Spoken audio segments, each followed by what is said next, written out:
जाना सनम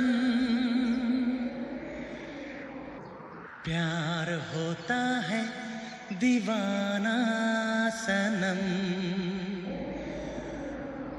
तुझे देखा तो ये जाना सनम।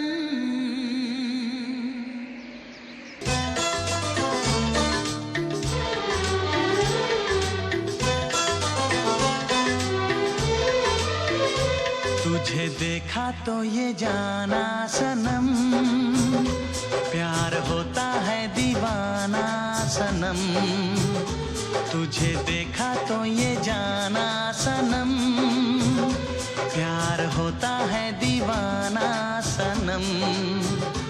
अब यहाँ से कहाँ जाएं हम, तेरी बाहों में मर जाएं हम। तुझे देखा तो ये जाना सनम, प्यार होता है दीवाना सनम, अब यहाँ से कहाँ जाए हम, तेरी बाहों में मर जाए हम। तुझे देखा तो ये जाना सनम।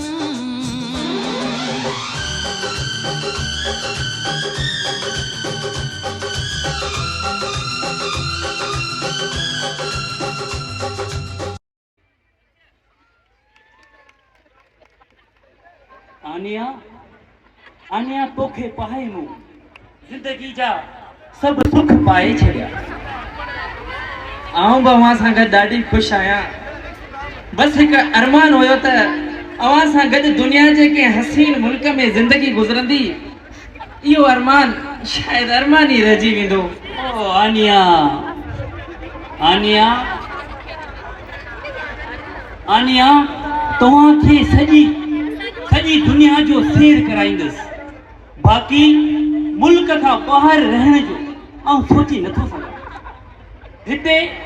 हिते असांजो वॾो कारोबार आहे, ॿियो त बाबा साईं आहे ऐं नंढड़ी भेण कृपा आहे। मुंहिंजी ख़्वाहिश हुई त मुंहिंजो नंढड़ो घर हूंदो, उन में तव्हां ऐं आउं हूंदसि। आनिया ओ आनिया, जेको परिवार सां गॾु सुख आहे उहो दुनिया जे कंहिं कुंड में न आहे। माई सॼी ज़िंदगी पंहिंजे औलाद लाइ जफ़ाकशी करे उनखे अकेलो कीअं छॾिजे। जॾहिं बि कंहिं ॿिए ॿाहिरे मुल्क हलबो त पहिरियां पंहिंजे माइट खे गॾु वठी हलबो। जंहिंमें मुंहिंजो राणो राज़ी उन में आऊं बि ख़ुशि।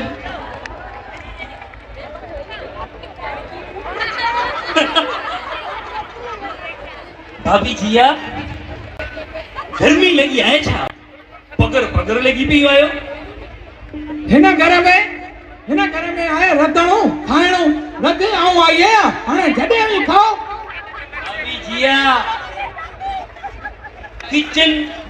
किचन औरत जो महल ऐं रद पचाव औरत जो ज़ेवर आहे। आऊं मज़ाक जे मूड में बिल्कुल न आहियां। भाभी आऊं बि अव्हां खे चर्चा कोन पियो हणां।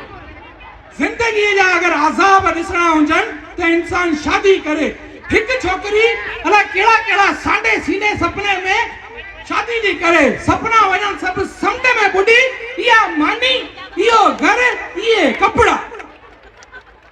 भाभी जिया दुनिया जो हर सुख तोखे आहे। हिन घर में ना शुक्री न थी। शुक्र पैसो घणो आहे पर सॼो ॾींहुं इन घर में मुआ पिया आहियूं। तुंहिंजे भाउ वटि टाइम कोन्हे ऐं आऊं बि इन महल में सड़ां। भाभी जिया तव्हां भाग्यशाली आहियो जो भाउ जीवन जहिड़ो जीवन साथी मिलियो थी। जीवन जहिड़ा पुट हर मां न ॼणंदी आहे ऐं जीवन जहिड़ा मुड़ुस हर ज़ाल खे न ई मिलंदा। ठीक है भैया, ठीक। मूंखे न तव्हां जे के सलाह जी ज़रूरत आहे ऐं न ई के लेक्चर जी। कहिड़ा ची ॾेराणियुनि वारा शरा शुरू कया अथव। रोज़ वही टिक लगी पई है।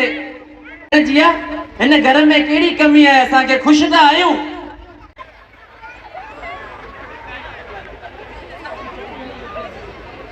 तो जिया आनिया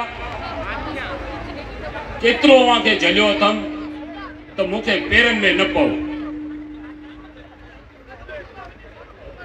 बाबा अवांजी दुआ असांखे दुनिया में त सभु सुख ॾींदी पर असांजी पछाड़ी बि सुठी थींदी धीअ अवी बि कंहिंजूं नियाणियूं आहियो ऐं आऊं बि नियाणी जो पीउ आहियां आऊं हिकिड़ो सादो संसारी इंसान आहियां कंहिंजी नियाणी खे पेरनि में कीअं पवायां इहो मुंहिंजो ज़मीर इजाज़त नथो ॾे बाबा जेका अवांजी ख़ुशी सा असांजी ख़ुशी बाबा असांखे ख़बर आहे त तव्हां ॾेख न करण खां सवाइ असांखे घणियूं दुआऊं था ॾियो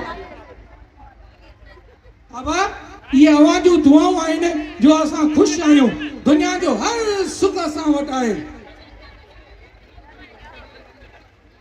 गुरु बालपुरी जी थियल मूं ते कृपा अॼु मुंहिंजी कृपा नज़र नथी अचे बाबा दीदी उथी हुई मूं नाश्ता ॾिनो ऐं चयमि अॼु छुट्टी आहे पेपर पिया हलनि आराम कर सॼी राति पढ़ाई थी करे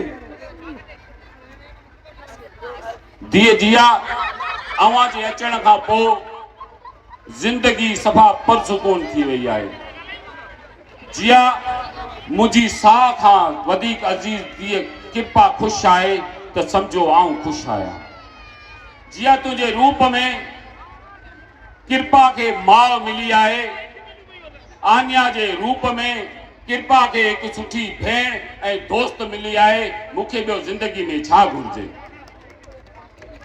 बाबा दीदी असांजी दीदी न पर धीअ बराबरि आहे असांखे तमामु घणी प्यारी आहे भॻवान असांखे पंहिंजो औलाद ॾींदो पर दीदी असांजो पहिरियों औलाद आहे बाबा दीदी इन घर जी लक्ष्मी आहे दीदीअ जे हुअण सां ही घर वॾो ख़ुशि आहे अवां दीदीअ जी का बि परेशानी न खणो अवांखे कॾहिं बि शिकायत जो मौक़ो न मिलंदो बाबा